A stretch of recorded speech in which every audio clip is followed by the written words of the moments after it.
मुंशी प्रेमचंद जी। कहानी सती। मुलिया को देखते हुए उसका पति कल्लू कुछ भी नहीं था।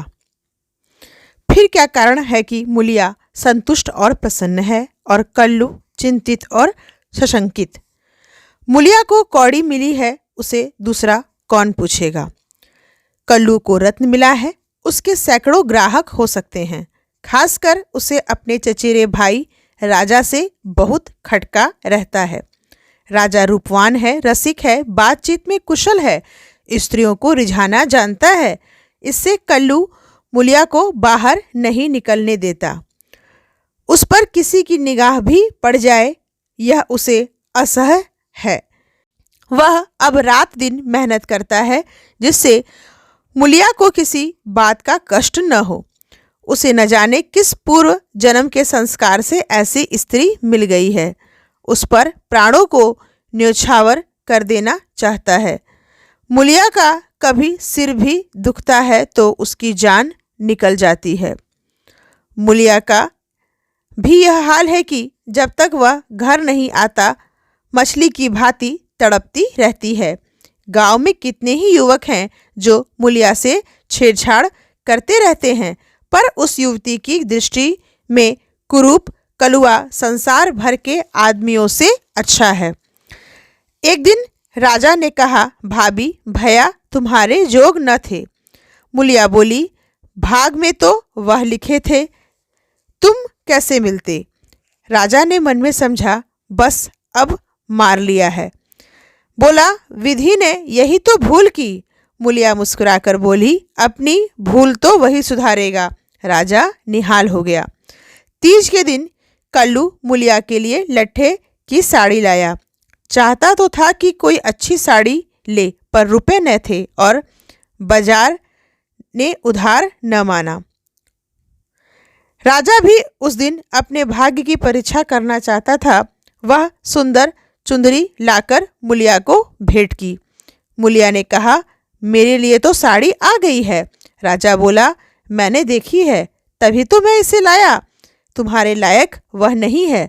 भैया को किफायत भी सूझती है तो ऐसी बातों में। मुलिया कटाक्ष करके बोली, तुम समझा क्यों नहीं देते। राजा पर एक कुल्हड़ का नशा चढ़ गया। बोला, बूढ़ा तोता नहीं पड़ता है। मुलिया, मुझे तो लट्ठे की साड़ी ही पसंद है। राजा बोलता है, जरा यह चुंदरी पहनकर देखो कैसी खिलती है। मुलिया बोली, जो लट्ठा पहनाकर खुश होता है वह चुंदरी पहन लेने से खुश न होगा। उन्हें चुंदरी पसंद होती तो चुंदरी ही लाते। राजा बोला, उन्हें दिखाने का काम नहीं है। मुलिया विस्मय से बोली, मैं क्या उनसे बिना पूछे ले लूं। राजा बोला, इसमें पूछने की कौन सी बात है। जब वह काम पर चला जाए पहन लेना, मैं भी देख लूंगा। मुलिया ठठा मारकर हंसती हुई बोली, यह न होगा देवर जी, कहीं देख लें तो मेरी सामत ही आ जाए। इसे तुम लिए जाओ। राजा ने आग्रह करके कहा, इसे न लोगी भाभी तो मैं जहर खा के सो रहूंगा। मुलिया ने साड़ी उठाकर आले पर रख दी और बोली, अच्छा लो, अब तो खुश हुए। राजा ने उंगली पकड़ी, अभी तो भैया नहीं है, जरा पहन लो। मुलिया ने अंदर जाकर चुंदरी पहन ली और फूल की तरह महकती दमकती बाहर आई। राजा ने पहुंचा पकड़ने को हाथ फैलाया। बोला, ऐसा जी चाहता है कि तुम्हें लेकर भाग जाऊं। मुलिया उसी विनोद भाव से बोली, जानते हो तुम्हारे भैया का क्या हाल होगा। यह कहते हुए उसने किवाड़ बंद कर लिए। राजा को ऐसा मालूम हुआ कि थाली परोसकर उसके सामने से उठा ली गई। मुलिया का मन बार बार करता था कि चुंदरी कल्लू को दिखा दे, पर नतीजा सोचकर रह जाती थी। उसने चुंदरी रख क्यों ली, उसे अपने ऊपर क्रोध आ रहा था। लेकिन राजा को कितना दुख होता। क्या हुआ उसकी चुंदरी क्षण भर पहन लेने से। उसका मन तो रह गया, लेकिन उसके प्रशांत मानस सागर में यह एक कीट आकर उसे मथ रहा था। उसने क्यों चुंदरी रख ली। क्या यह कल्लू के साथ विश्वासघात नहीं है। उसका चित्त इस विचार से विकल हो गया। उसने मन को समझाया, विश्वासघात क्यों हुआ, इसमें विश्वासघात की क्या बात है। कौन वह राजा से कुछ बोली। जरा सा हंस देने से अगर किसी का दिल खुश हो जाता है तो इसमें क्या बुराई है। कल्लू ने पूछा, आज रज्जू क्या करने आया था? मुलिया की देह थर थर कांपने लगी। बहाना कर गई, तमाखू मांगने आए थे। कल्लू ने भवें सिकोड़कर कहा, उसे अंदर मत आने दिया करो, अच्छा आदमी नहीं है। मुलिया ने कहा, मैंने कह दिया तमाखू नहीं है तो चले गए। कल्लू ने अपनी तेजस्विता के साथ कहा, क्यों झूठ बोलती है? वह तमाखू मांगने नहीं आया था। मुलिया बोली, तो और क्या करने आते? कल्लू चाहे जिस काम से आया हो, तमाखू मांगने नहीं आया था। वह जानता था मेरे घर में तमाखू नहीं है, मैं तमाखू के लिए उसके घर गया था। मुलिया की देह में काटो तो लहू नहीं, चेहरे का रंग उड़ गया। सिर झुकाकर बोली, मैं किसी के मन का हाल क्या जानूं। आज तीज का रजजगा था। मुलिया पूजा का सामान कर रही थी, पर इस तरह जैसे मन में जरा भी उत्साह, जरा भी श्रद्धा नहीं है। उसे ऐसा मालूम हो रहा है उसके मुख में कालिमा पुत गई है और अब वह कल्लू की आंखों से गिर गई है। उसे अपना जीवन निराधार सा जान पड़ता था। सोचने लगी, भगवान ने मुझे यह रूप क्यों दिया? यह रूप न होता तो राजा क्यों मेरे पीछे पड़ता और क्यों आज मेरी यह गत होती? मैं काली कुरूप रहकर इससे कहीं सुखी रहती। तब तो मन इतना चंचल न होता। जिन्हें रूप की कमाई खानी हो वह रूप पर फूले। यहाँ तो इसने मटिया मेट कर दिया। न जाने कब उसकी झपकी आ गई तो देखती है कल्लू मर गया है और राजा घर में घुसकर उसे पकड़ना चाहता है। उसी दम एक वृद्धा स्त्री न जाने किधर से आकर उसे अपनी गोद में ले लेती है और कहती है, तूने कल्लू को क्यों मार डाला? मुलिया रोकर कहती है, माता मैंने उसे नहीं मारा। वृद्धा कहती है, हाँ तूने छुरी कटार से नहीं मारा। उस दिन तेरा तप छिन्न हो गया और इसी से वह मर गया। मुलिया ने चौकन्नी आंखें खोल दी। सामने आंगन में कल्लू सोया हुआ था। वह दौड़ी हुई उसके पास गई और उसकी छाती पर सिर रखकर फूट फूट कर रोने लगी। कल्लू ने घबराकर पूछा, कौन है? मुलिया क्यों रोती है? क्या डर लग रहा है? मैं तो जाग ही रहा हूँ। मुलिया ने सिसकते हुए कहा, मुझसे आज एक अपराध हुआ है, उसे क्षमा कर दो। कल्लू उठ बैठा, क्या बात है? कहो तो, रोती क्यों हो? मुलिया बोली, राजा तमाखू मांगने नहीं आया था, मैंने तुमसे झूठ कहा था। कल्लू हंसकर बोला, वह तो मैं पहले ही समझ गया था। मुलिया बोली, वह मेरे लिए चुंदरी लाया था, तुमने लौटा दी। मुलिया कांपती हुई बोली, मैंने ले ली, कहते थे मैं जहर माहुर खा लूंगा। कल्लू निर्जीव की भांति खाट पर गिर पड़ा और बोला, तो रूप मेरे बस का नहीं है। देव ने कुरूप बना दिया तो सुंदर कैसे बन जाऊं? कल्लू ने अगर मुलिया को खौलते हुए तेल में डाल दिया होता तो भी उसे इतनी पीड़ा न होती। कल्लू उस दिन से कुछ खोया खोया सा रहने लगा। जीवन में न वह उत्साह रहा न वह आनंद। हंसना बोलना भूल सा गया। मुलिया ने उसके साथ जितना विश्वासघात किया उससे कहीं ज़्यादा उसने समझ लिया और यह भ्रम उसके हृदय में केवड़े के समान चिपट गया। वह घर अब उसके लिए केवल लेटने बैठने का स्थान था और मुलिया केवल भोजन बना देने वाली मशीन। आनंद के लिए वह कभी कभी ताड़ी खाने चला जाता या चरस के दम लगाता। मुलिया उसकी दशा देख देख अंदर ही अंदर कुढ़ती रहती। वह उस बात को उसके दिल से निकाल देना चाहती थी, इसलिए उसकी सेवा और मन लगाकर कर रही थी। उसे प्रसन्न करने के लिए बार बार प्रयत्न करती, पर वह जितना ही उसको खींचने का चेष्टा करती उतना ही वह उससे विचलता था, जैसे कोई कटिए में फंसी हुई मछली हो। कुशल यह था कि राजा जिस अंग्रेज के यहाँ खानसामा था उसका तबादला हो गया और राजा उसके साथ चला गया, नहीं तो दोनों भाइयों में से किसी न किसी का जरूर खून हो जाता। इस तरह साल भर बीत गया। एक दिन कल्लू रात को घर लौटा तो उसे ज्वर था। दूसरे दिन उसकी देह में दाने निकल आए। मुलिया ने समझा माता है। मान मनौती करने लगी, मगर 4-5 दिन में ही दाने बढ़कर आंवले पड़ गए और मालूम हुआ कि यह माता नहीं उपदंश है। कल्लू के कलुषित भोग विलास का यह फल था। रोग इतनी भयंकरता से बढ़ने लगा कि आंवलों में मवाद पड़ गया और उनमें से ऐसी दुर्गंध पड़ने लगी कि पास बैठते नाक फटती थी। देहात में जिस तरह का उपचार हो सकता था वह मूलिया करती थी, पर कोई लाभ न होता और कल्लू की दशा दिन दिन बिगड़ती जाती थी। उपचार की कसर वह अबला अपनी स्नेहमय सेवा से पूरी करती थी। उस पर गृहस्थी चलाने के लिए अब मेहनत मजदूरी भी करनी पड़ती थी। कल्लू तो अपने किए का फल भोग रहा था। मूलिया अपने कर्तव्य का पालन करने में मरी जा रही थी। अगर कुछ संतोष था तो यह कल्लू का भ्रम उसकी इस तपस्या से भंग होता जाता था।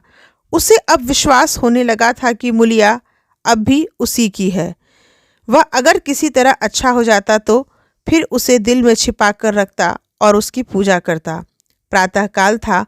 मूलिया ने कल्लू का हाथ मुंह धुलाकर दवा पिलाई और खड़ी पंखा डुला रही थी कि कल्लू ने आंसू भरी आंखों से देखकर कहा, मूलिया, मैंने उस जन्म में कोई भारी तप किया था कि तू मुझे मिल गई। तुम्हारी जगह मुझे दुनिया का राज मिले तो भी न लूं। मूलिया ने दोनों हाथों से उसका मुंह बंद कर दिया और बोली, इस तरह की बातें करोगे तो मैं रोने लगूंगी। मेरे धन्य भाग्य की तुम जैसा स्वामी मिला। यह कहते हुए उसने दोनों हाथ पति के गले में डाल दिए और लिपट गई। फिर बोली, भगवान ने मुझे मेरे पापों का दंड दिया है। कल्लू ने उत्सुकता से पूछा, सच कह दो मूला, राजा और तुम में क्या मामला था? मूलिया ने विस्मित होकर कहा, मेरे और उसके बीच में कोई मामला हुआ हो तो भगवान मेरी दुर्गति करे। उसने मुझे चुंदरी दी थी, वह मैंने ले ली थी। फिर मैंने उसे आग में जला दिया। तब से मैं उससे नहीं बोली। कल्लू ने ठंडी सांस खींचकर कहा, मैंने कुछ और ही समझ रखा था। न जाने मेरी मति कहाँ हर गई थी। तुम्हें पाप लगाकर मैं अपने पाप में फंस गया और उसका फल भोग रहा हूँ। उसने रो रो कर अपने दुष्कर्मों का पर्दा खोलना शुरू किया और मूलिया आंसू की लड़ियां बहाकर सुनने लगी। अगर पति की चिंता न होती तो उसने विष खा लिया होता। कई महीने बाद राजा छुट्टी लेकर आया और कल्लू की घातक बीमारी का हाल सुना तो दिल में खुश हुआ। तीमारदारी के बहाने कल्लू के घर आने जाने लगा। कल्लू उसे देखकर मुंह फेर लेता, लेकिन वह दिन में 2-4 बार पहुंच ही जाता। एक दिन मूलिया खाना पका रही थी कि राजा ने रसोई के द्वार पर आकर कहा, भाभी, क्यों अब भी मुझ पर दया न करोगी? कितनी बेरहम हो तुम। कै दिन के तुम खोज रहा हूं, पर तुम मुझसे भागती फिरती हो। भैया अब अच्छे न होंगे, इन्हें गर्मी हो गई है। इनके साथ क्यों अपनी जिंदगी खराब कर रही हो? तुम्हारी फूल सी देह सूख गई है। मेरे साथ चलो, कुछ जिंदगी की बहार उड़ाएं। यह जवानी बहुत दिन न रहेगी। यह देखो, तुम्हारे लिए एक करण फूल लाया हूँ, जरा पहनकर मुझे दिखा दो। उसने करण फूल मूलिया की ओर बढ़ा दिया। मूलिया ने उसकी ओर देखा भी नहीं, चूल्हे की ओर ताकती हुई बोली, लाला, तुम्हारे पैरों पड़ती हूँ, मुझे मत छेड़ो। यह सारी विपत्ति तुम्हारी लाई हुई है। तुम ही मेरे शत्रु हो, फिर भी तुम्हें लाज नहीं आती। कहते हो भैया अब किस काम के हैं। मुझे तो अब वह पहले से कहीं ज़्यादा अच्छे लगते हैं। जब मैं न होती तो वह दूसरी सगाई कर लाते, अपने हाथों ठोक खाते। आज मैं ही उनका आधार हूँ, वह मेरे सहारे जीते हैं। अगर मैं इस संकट में उनके साथ दगा करूँ तो मुझसे बढ़कर अधम कौन होगा, जबकि मैं जानती हूँ कि इस संकट का कारण भी मैं ही हूँ। राजा ने हंसकर कहा, यह तो वही हुआ जैसे किसी की दाल गिर गई तो उसने कहा, मुझे तो सूखी ही अच्छी लगती है। मूलिया ने सिर उठाकर उसकी ओर सजोत नेत्रों से ताकते हुए कहा, तुम उनके पैरों की धूल के बराबर नहीं हो लाला। क्या कहते हो तुम? उजले कपड़ों और चिकने मुखड़े से कोई आदमी सुंदर नहीं होता। मेरी आंखों में तो उनके बराबर कोई दिखाई नहीं देता। कल्लू ने पुकारा, मूला, थोड़ा पानी दे। मुलिया पानी लेकर दौड़ी। चलते चलते करण फूल को ऐसा ठुकराया कि आंगन में जा गिरा। राजा ने जल्दी से करण फूल उठा लिया और क्रोध से भरा हुआ चल दिया। रोग दिन पर दिन बढ़ता गया। ठिकाने से दवा दारू होती तो शायद अच्छा हो जाता, मगर अकेली मुलिया क्या क्या करती। दरिद्रता में बीमारी कोढ़ का खाज है। आखिर एक दिन परवान आ पहुंचा। मुलिया घर का काम धंधा करके आई तो देखा कि कल्लू की सांस चल रही है। घबरा कर बोली, कैसा जी है तुम्हारा? कल्लू ने सजल और दीनता भरी आंखों से देखा और हाथ जोड़कर सिर नीचा कर लिया।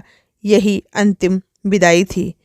मुलिया उसके सीने पर सिर रखकर रोने लगी और उन्माद की दशा में उसके आहत हृदय से रक्त की बूंदों के समान शब्द निकलने लगे। तुमसे इतना भी न देखा गया भगवान, उस पर न्यायी और दयालु कहलाते हो, इसलिए तुमने जन्म दिया है यही खेल खेलने के लिए। हाय नाथ, तुम तो इतने निष्ठुर न थे, मुझ अकेली को छोड़कर चले जा रहे हो। हाय, अब कौन मूला कहकर पुकारेगा? अब किसके लिए कुएं से पानी खींचूंगी? किसे बैठाकर खिलाऊंगी, पंखा डुलाऊंगी? सब सुख हर लिया तो मुझे भी क्यों नहीं उठा लेते? सारा गांव जमा हो गया। सभी समझा रहे थे। मुलिया को धैर्य न होता था। यह सब मेरे कारण हुआ। यह बात उसे न भूलती। हाय हाय, उसे भगवान ने सामर्थ्य दिया होता तो आज उसका सिरताज यूं उठ जाता। सबकी दाह क्रिया की तैयारी होने लगी। कल्लू को मरे 6 महीने हो गए। मुलिया अपना कमाती खाती और अपने घर में पड़ी रहती।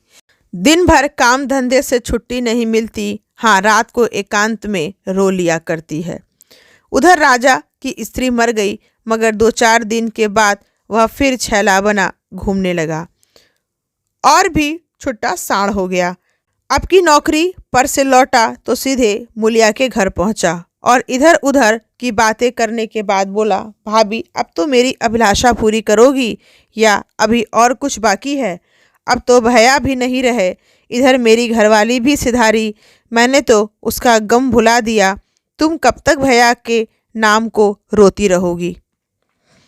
मुलिया ने घृणा से उसकी ओर देखकर कहा, भैया नहीं रहे तो क्या हुआ? भैया की याद तो है, उनका प्रेम तो है, उनकी सूरत तो दिल में है, उनकी बातें तो कानों में है। तुम्हारे लिए और दुनिया के लिए वह नहीं है, मेरे लिए वह अब भी वैसे ही जीते जागते हैं।